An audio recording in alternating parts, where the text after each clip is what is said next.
Ayan, magandang araw sa atin lahat mga ka-channel.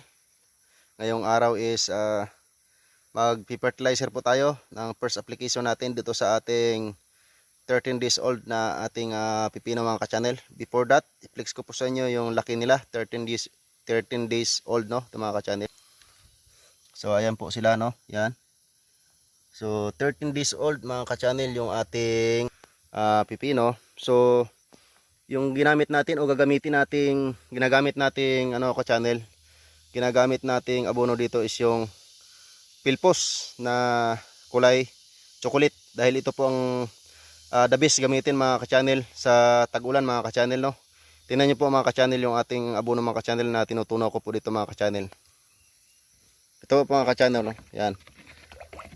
Yan mga ka-channel, no. Sa isang ganito po, 16 liters of water, no. Maglalagay po tayo dito ng